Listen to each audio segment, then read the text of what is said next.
l'adoration fait partie de la prière. Et la prière est l'un des exercices les plus difficiles. Nous allons d'abord voir l'adoration d'une manière générale. Et après, d'une manière spéciale et spécifique, on va voir qu'il y a une adoration que n'importe quelle personne lambda ne peut pas y accéder. Parce que là, il n'y a que pour ceux-là que Dieu a appelés.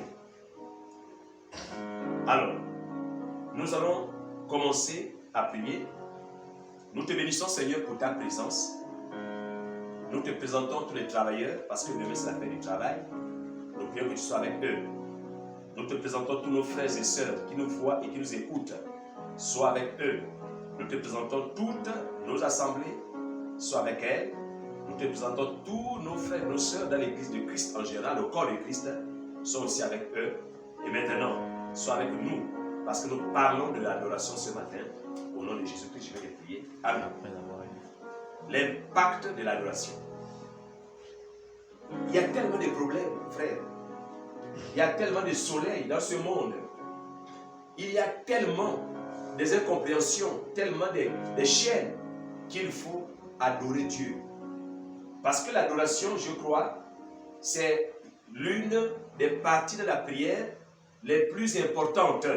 Toutes les autres sont importantes parce que dans l'adoration, quand vous allez lire Matthieu chapitre 6 à partir du verset 9, vous verrez que notre Père qui es aux cieux, que ton nom soit sanctifié, que ton règne vienne, que ta volonté soit faite sur la terre comme elle est faite au ciel. Donne-nous aujourd'hui notre pain de ce jour, pardonne nos offenses comme nous pardonnons à ceux qui nous ont offensés. Ne nous soumets pas à la tentation, mais délivre-nous du malin, car c'est à toi qu'appartient le règne et la puissance au siècle des siècles. Amen. Ça là, c'est une prière standard. Mais dans cette prière standard donnée par notre Seigneur, et voilà comment vous devez prier, il y a tout dedans. Et là-dedans, il y a l'adoration. Là-dedans, il y a la louange. Là-dedans, il y a les requêtes. Là-dedans, il y a les remerciements. Là-dedans, il y a même le combat spirituel. Là-dedans, il y a même la demande. Donne-nous notre pain. Donc la prière n'est pas que demander, ou la prière n'est pas que feu, je t'envoie le feu. Ça, c'est une partie de prière. La prière, elle est complexe. Donc, l'adoration, la louange, la demande, la requête, l'intercession, les remerciements, le combat spirituel et aussi le pardon. Mais c'est quoi l'adoration? Quel impact l'adoration a-t-elle dans la vie de celui qui adore? Premièrement, c'est quoi l'adoration? Et quel est l'impact de l'adoration dans la vie de celui-là qui adore? Mais pour répondre à ces deux petites questions, mais qui sont grandes, on va lire d'abord le passage de Jean chapitre 4, le verset 22, 23 et 24. Le verset 22, 23 et 24. Et un autre va me lire le verset de Romains chapitre 1, le verset 18 à 25. Jean 4. Jean 4, verset 22 à 24. Voilà, l'autre va chercher Romains chapitre 1, le verset 18 jusqu'au verset 27. Vous adorez ce que vous ne connaissez pas. Vous adorez ce que vous ne connaissez pas. Nous nous adorons ce que nous connaissons. Car le salut vient des Juifs. Mais l'heure vient, elle est déjà là, où les vrais adorateurs adoreront le Père en esprit et en vérité. Car ce sont là les adorateurs que le Père demande. Dieu est esprit. Et il faut que ceux qui l'adorent l'adorent en esprit et en vérité. Parole du Seigneur. Maintenant, on va voir aussi Romains chapitre 1, verset 18. La colère. Romains chapitre 1 à partir du verset 18. Très bien. En effet, du haut du ciel, Dieu révèle sa colère contre les hommes qui ne l'adorent pas. Écoutez bien, reprends ces versets. En effet, du haut du ciel, Dieu révèle sa colère contre les hommes qui ne l'honorent pas et ne respectent pas sa volonté. Et il étouffe ainsi malhonnêtement la vérité. En effet, ce qu'on peut connaître de Dieu, est clair pour eux. Dieu lui-même, leur ayant fait connaître, car depuis la création du monde, les perfections invisibles de Dieu, sa puissance éternelle et sa divinité se voient dans ses œuvres. Quand on y réfléchit, ils n'ont donc aucune excuse. Car alors qu'ils connaissent Dieu, ils ne lui rendent pas l'honneur que l'on doit à Dieu et ne lui expriment pas leur reconnaissance.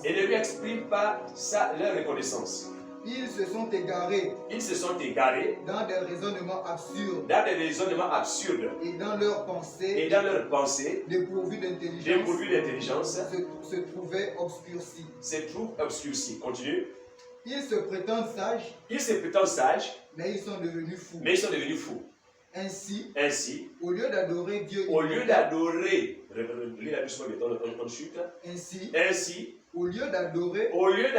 le Dieu immortel, et glorieux, ils adorent des idoles, images des hommes mortels, des oiseaux, des quadrupèdes ou des reptiles.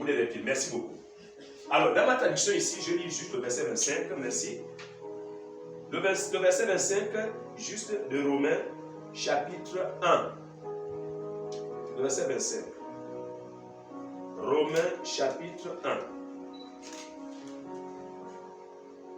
Romains, chapitre 1. Je vais lire le verset 25. C'est pourquoi Dieu les a livrés à des passions infâmes. Lui, c'est bon. Car, oui, verset 25, eux qui ont changé la vérité de Dieu en mensonge et qui ont adoré et servi la créature au lieu du Créateur qui est béni éternellement. Amen. Ils ont adoré, ils ont changé la vérité de Dieu en mensonge et qui ont adoré et servi la créature au lieu du Créateur qui est béni éternellement. Amen. Là, l'impact de l'adoration.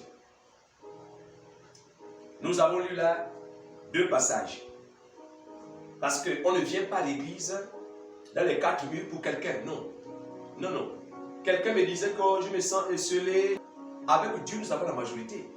Tu peux être seul dans la brousse, ou bien en ville, ou n'importe où, au marché, mais tu n'es pas seul.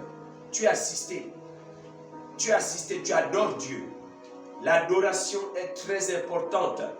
Surtout pour les temps qui courent aujourd'hui, où les gens se suicident n'importe comment, où les gens ont trop de problèmes, où les gens ont les cafards.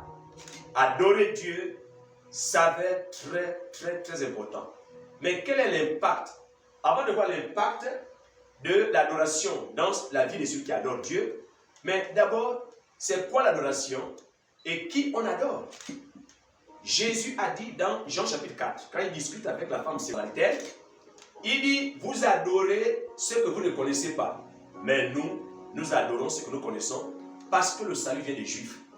Jean chapitre 4, le verset 22. On ne peut pas adorer quelqu'un qu'on ne connaît pas. On adore quelqu'un dont on a conscience.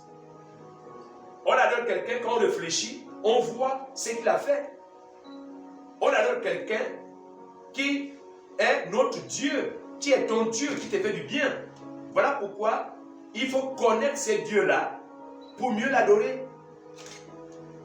Connaître ces dieux pour mieux l'adorer. Tu ne peux pas adorer quelqu'un que tu ne connais pas. Et dans la première adoration, parce que pour moi, il y a plusieurs sortes d'adoration. Mais là, ce matin, on va voir 2. L'adoration générale. Et la colère de Dieu se révèle du ciel, dit la parole de Dieu dans ma traduction. La colère de Dieu se révèle du ciel contre toute injustice des hommes. Hein? La colère de Dieu se révèle du ciel contre toute injustice des hommes qui retiennent. Voilà. La colère de Dieu se révèle du ciel contre toute impiété et toute injustice des hommes qui retiennent injustement la vérité captive. Les gens retiennent la vérité captive. On ne sait pas pourquoi. Ils connaissent la vérité mais ils ne disent pas. Mais la colère de Dieu est sur toi, frère. Toi qui connais la vérité et tu ne dis pas, la colère de Dieu est sur toi. Car ce qu'on peut connaître de Dieu est manifeste pour eux, Dieu le leur ayant fait connaître. En effet, les perfections invisibles de Dieu, sa puissance éternelle et sa divinité se voient comme à l'œil depuis la création du monde, quand on les considère dans ses ouvrages. Ils sont donc inexcusables, puisque, ayant connu Dieu, ils ne l'ont point glorifié comme Dieu.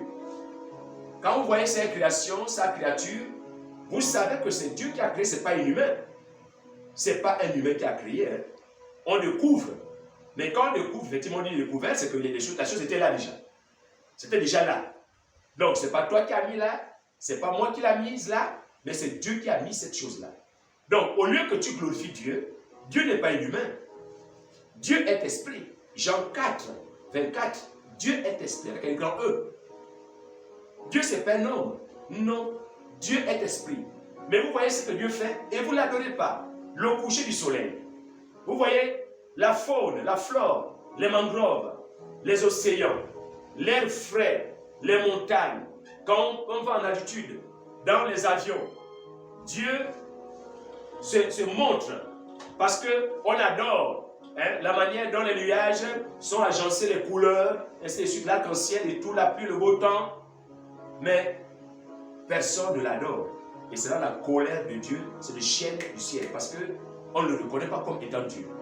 Donc, puisque ayant connu Dieu, ils ne l'ont point glorifié comme Dieu et ne lui ont point rendu grâce, mais ils se sont égarés dans leurs pensées et leur cœur sans intelligence a été plongé dans les ténèbres.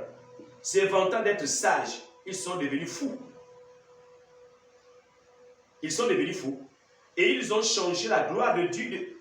Ils ont changé la gloire du Dieu incorruptible en image représentant l'homme corruptible.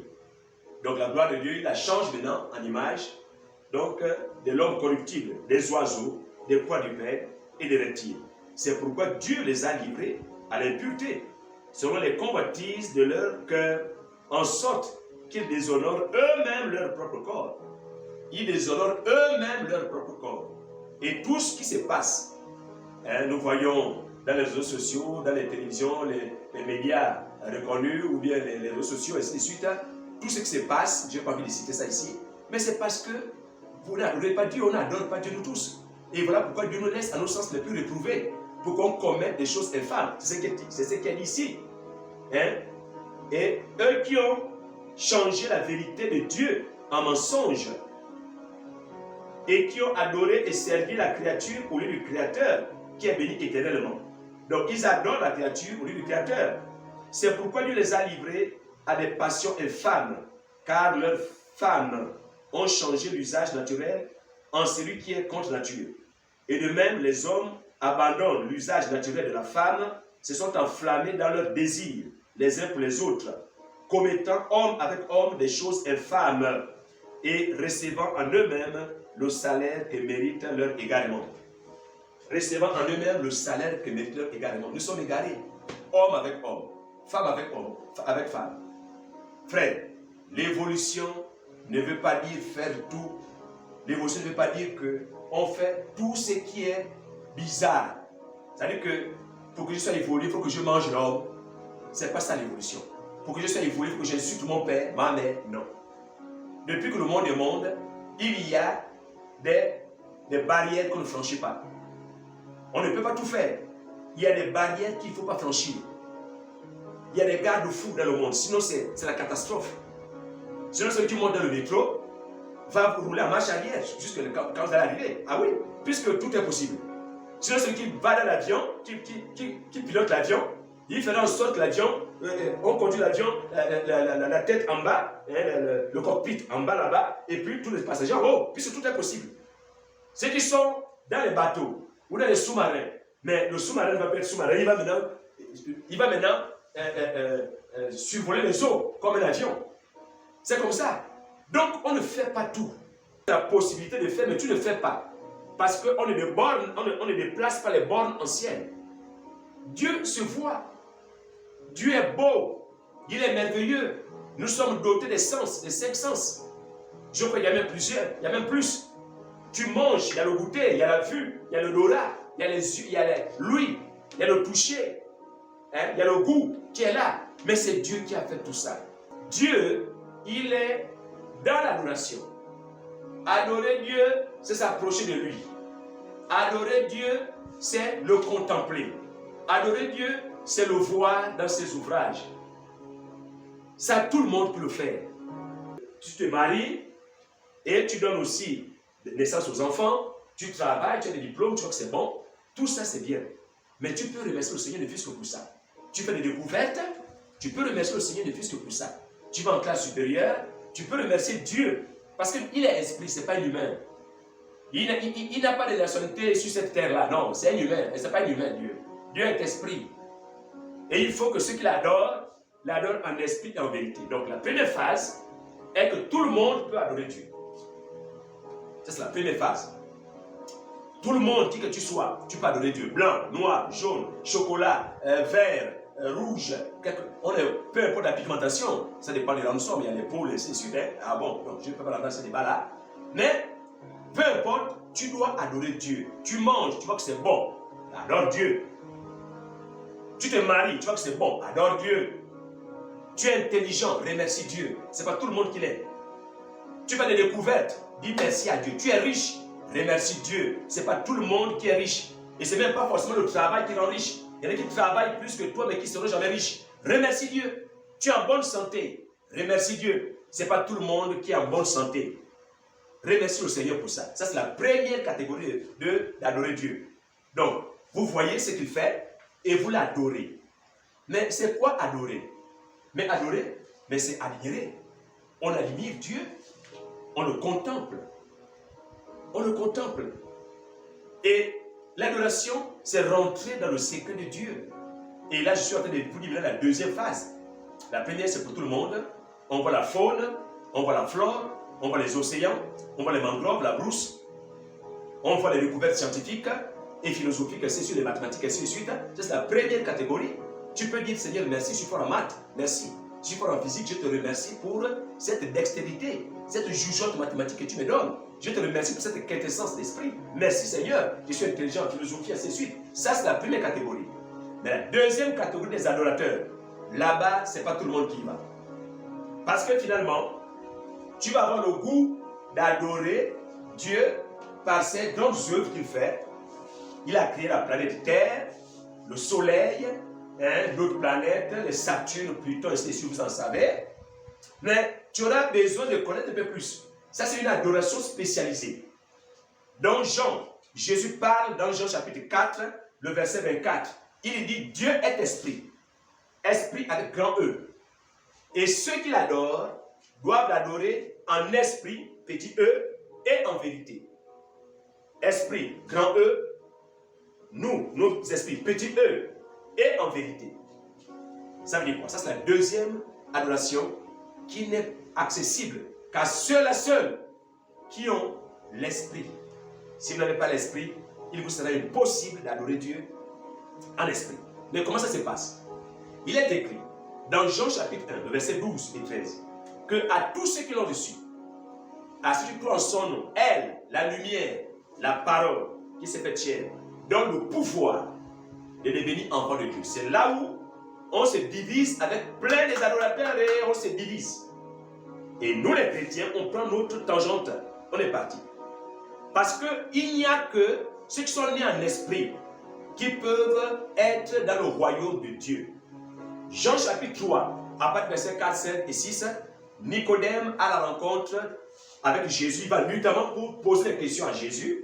Lui qui est docteur en hébreu, ça veut dire enseignant, il enseigne le Talmud et ainsi de suite, c'est un grand enseignant, mais il ne comprend pas comment Jésus fait le miracle, comment un homme comme ça là, il nous dépasse de loin.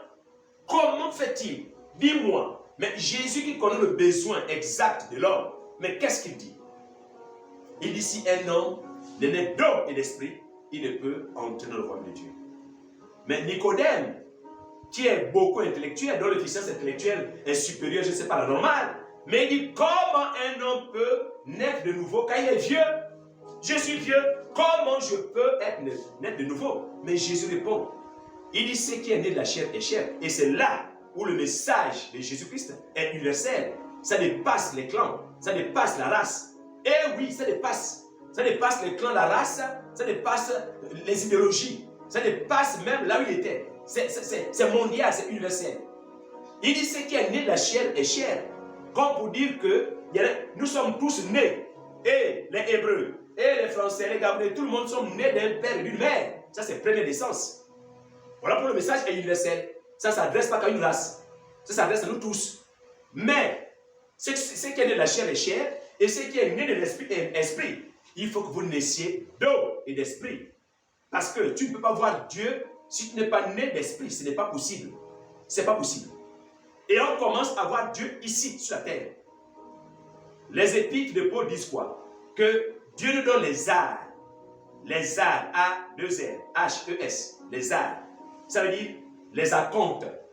Quelqu'un qui travaille dans une société, qui est régulièrement inscrit, qui est régulièrement embauché, il peut demander des avances.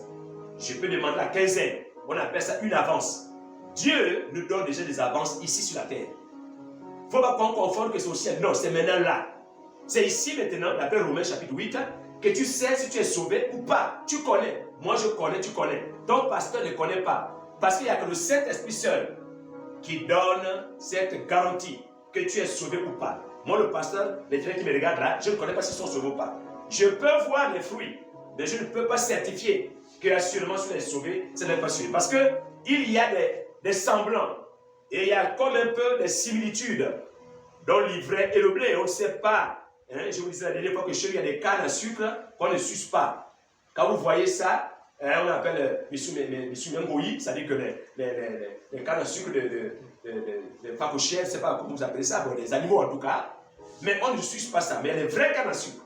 Donc, je ne peux pas m'attarder sur les fruits là. Il n'y a que Dieu même qui connaît le bon fruit. Parce que quelqu'un sera calme. Il est calme, il respecte sa femme, il ne trompe pas sa femme. On lui donnerait la communion sans confession. Mais faux. Ah non, ce n'est pas ton calme qui t'amène au ciel. Non, c'est ta nature. Tu as quelle nature? Tu es calme, tu ne trompes pas ta femme, c'est vrai. Est-ce que tu es né de nouveau? Est-ce que tu as la deuxième naissance? Ce qui est né de la chair est chair. On est né d'un père et d'une mère. Ça, c'est la première naissance. Mais la deuxième naissance, la naissance d'esprit, il n'y a que ceux-là seuls qui sont déjà dans le royaume de Dieu. La sphère dans laquelle Jésus règne. Dieu règne et on peut le voir dans l'esprit. Voilà pourquoi Jésus disait que Dieu est esprit. Ceux qui l'adorent doivent l'adorer en esprit et en vérité. Et voilà pourquoi, quand tu es en esprit, tu adores le Seigneur, tu as ses caractères. Quand tu le sors de là, tu as ses caractères. Vous remarquerez que ceux qui étaient nerveux ne sont plus nerveux. Vous remarquerez que ceux-là qui avaient certaines vérités liées par certaines choses, les cordes se brisent. Dans l'adoration, les cordes se brisent. Dans l'adoration, mais le péché est ouvert, c'est-à-dire que tu es obligé de confesser parce que Dieu te montre le péché que tu es en train de cajoler, que tu es en train de le péché mignon là. Dieu dit il faut laisser ça. Dans l'adoration, c'est comme un miroir. Tu es devant la présence de Dieu. Tout est clair. Pour terminer, quel est l'impact d'un adorateur? Quel est l'impact d'un adorateur? Est-ce qu'un adorateur, quand il adore, il y a des effets? Mais oui. Premièrement, Dieu est content. Dans l'église, on ne fait pas ce qu'on veut. Il y a une marche à suivre. Galates chapitre 5, à partir du verset 16. Marchez selon l'esprit et vous n'accomplirez point les désirs de la chair. Car, la suite dit, car la chair a des désirs contre la chair de l'esprit et l'esprit en a des contre la chair de la chair, afin que vous ne fassiez pas ce que vous voudrez. On ne fait pas ce qu'on veut.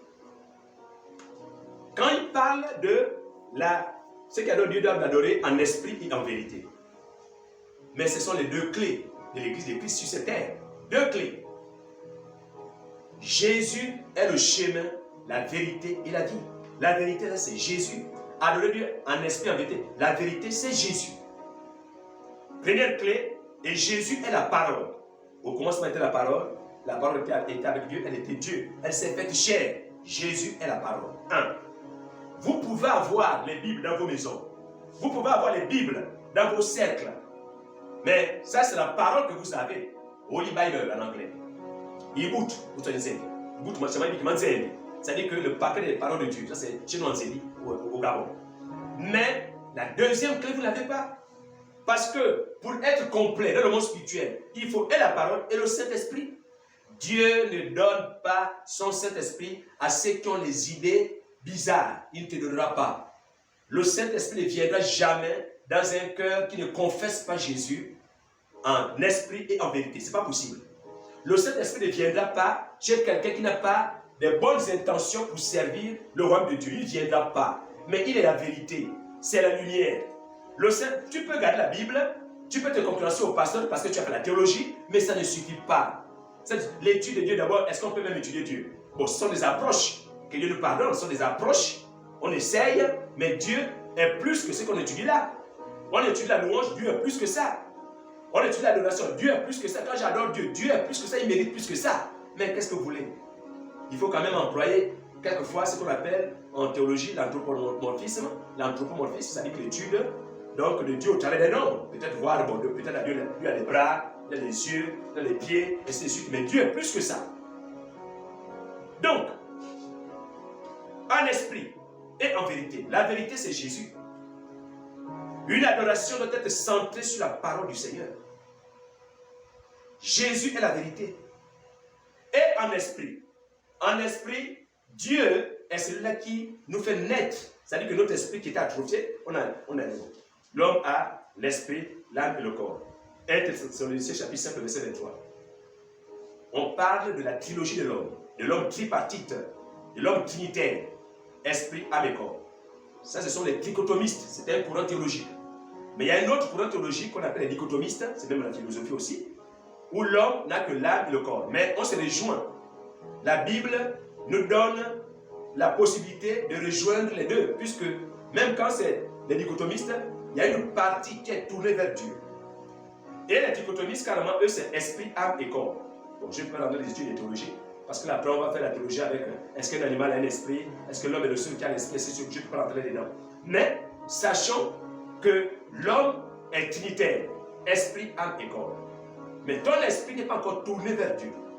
Ton esprit n'est pas encore ouvert à la grâce. Ton esprit n'est pas encore connecté à la grâce. C'est ce qu'on appelle que tu es perdu. Mais quand tu réalises que tu as besoin d'un sauveur, au lieu d'accepter, oh j'accepte Jésus n'importe comment, non. Il faut réaliser que sans le monsieur là, qu'on appelle Jésus-Christ, je ne peux rien. Alors quand tu réalises et que tu l'acceptes consciemment, sans qu'on te force, alors tu verras un miracle. Tu confesses tes péchés, tu dis Seigneur, viens dans ma vie, tu verras le miracle. Comment ton esprit va tourner vers les choses de Dieu. Et les autres vont te dire, mais attends, mais toi, c'est toi tu venais là-bas, parce qu'il ne faut pas comprendre le miracle de la nouvelle naissance. Tu es déjà dans un autre royaume. Et maintenant, c'est que l'apôtre Paul dit aux Colossiens, chapitre 1, le verset 12 et 13, c'est-à-dire que Dieu t'arrache du milieu de là où t'as mis. Il t'arrache, dans nos langues vernaculaires, on t'arrache. Il y a des arrachés qui sont dedans là-bas, des moutures de manioc, on t'arrache. Ils arrachent, on t'arrache comme ça là, et on te transporte dans le royaume de son fils bien-aimé, dans le royaume de Jésus-Christ. Et ça se passe spirituellement. Ton jumeau ne comprend pas.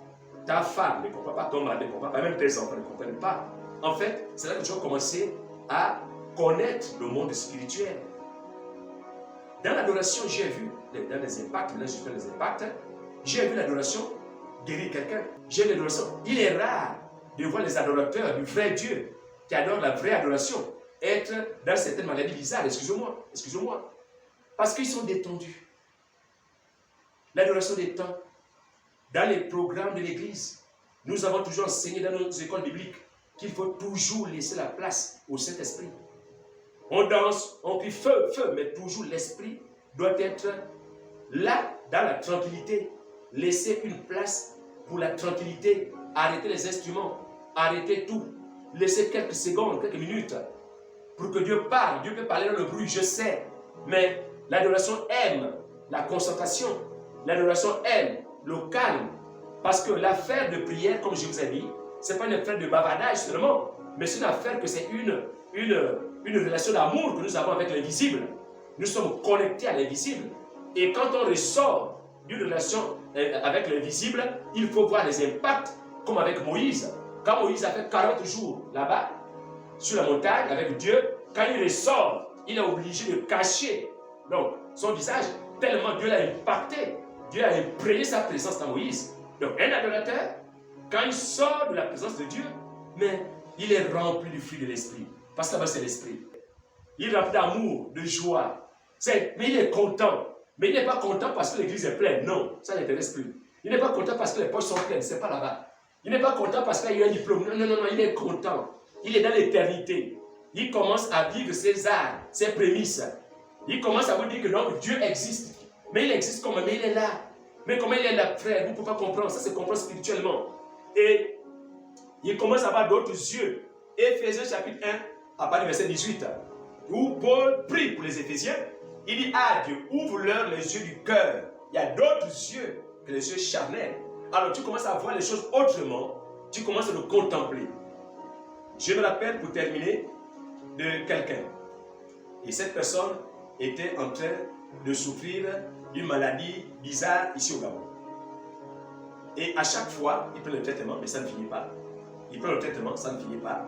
Alors, il a contemplé juste le verset qui dit, Isaïe 53, verset 4, où par ses maîtresses, nous avons été guéris. Juste ça. Et il est rentré avec ce verset dans l'adoration, il s'est mis à genoux. Et le frère a commencé à contempler.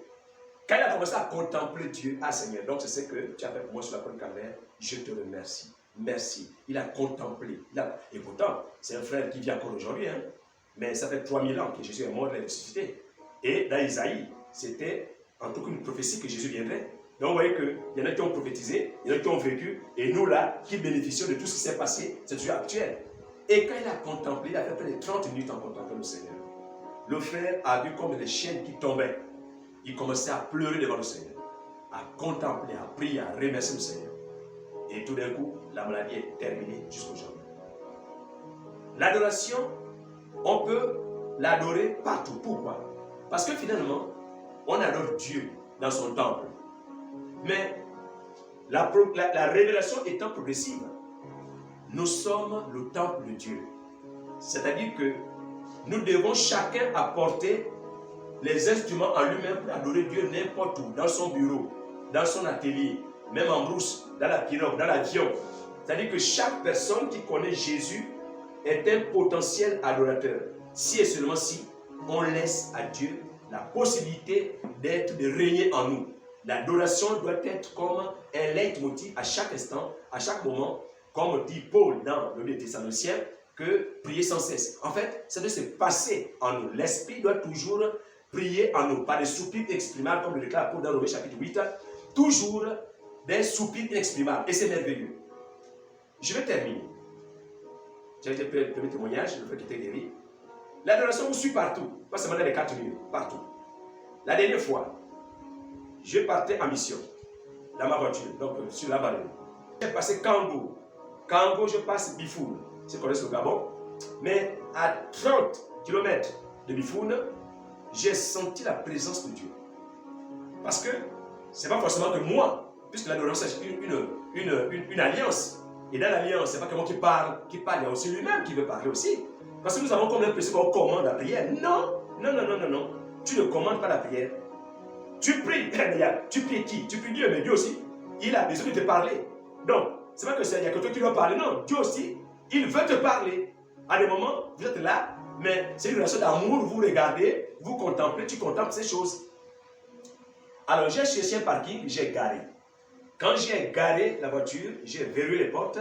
Alors, je me suis mis à prier en langue et c'était merveilleux. Pas des soupirs inexprimables. Vraiment, je me sentais, effectivement, quand je partais, je me sentais étouffé. Mais après, je me suis senti libre. Je me suis dit, mais merci Seigneur, la prière est une respiration. Mais celui qui ne prie pas, donc ne respire pas, il est mort. C'est la vérité. Voilà pourquoi quand on devient chrétien, on passe le temps maintenant qu'à prier parce qu'on vit, on respire. Mais non, tu dis Seigneur, merci. Merci, merci. Merci. Après, j'ai démarré ma voiture et je suis parti. Un adorateur, des pas les temps que nous vivons, avec plein de choses qui nous entourent. Hein? Les maladies par-ci, les guerres par là-bas. Ici, il y a la famine. Là-bas, il y a les bagarres et ainsi de suite. Non, il y a un chant qui dit quand l'eau de la tempête Viens assombrir ton ciel bleu, au lieu de baisser la tête. Compte les bienfaits de Dieu, compte les bienfaits de Dieu, mets-les tous devant tes yeux. Tu verras en adorant combien l'eau nombra les grands frères. Ne te décourage pas. Tu es sûr qu'il n'y a pas quelque chose pour que tu adores Dieu? Assis. Tu es sûr que même la nature, tu peux voir la nature adorer Dieu? Assis. Même ta vie, tu peux pas voir que Dieu a fait quelque chose dans ta vie de merveilleux? Assis. Maintenant, si tu veux adorer la deuxième phase, il faut que tu acceptes Jésus-Christ comme sauveur et Seigneur personnel. Alors là, il va t'amener dans son royaume et tu seras avec lui. Tu vas le contempler vraiment à volonté. Parce que Jésus a dit, je viendrai vous prendre et là où je serai, vous serez aussi. Je vais prier. Nous te bénissons, Seigneur, pour ta présence. Ce matin, nous avons parlé de l'adoration et je prie que tu touches plus d'une personne afin que nous puissions entrer dans la deuxième phase, c'est-à-dire la phase de l'esprit. Dieu s'adore en esprit et en vérité. Merci parce que ce message va encore impacter et toucher les gens et les chaînes vont tomber et les maladies vont disparaître. Parce que quand on est dans ta présence, aucun ennemi ne peut nous poursuivre là-bas. Nous sortons de là avec la solution. Nous sortons de là guéris. Nous sortons de là en paix et en joie. Que la gloire te revienne.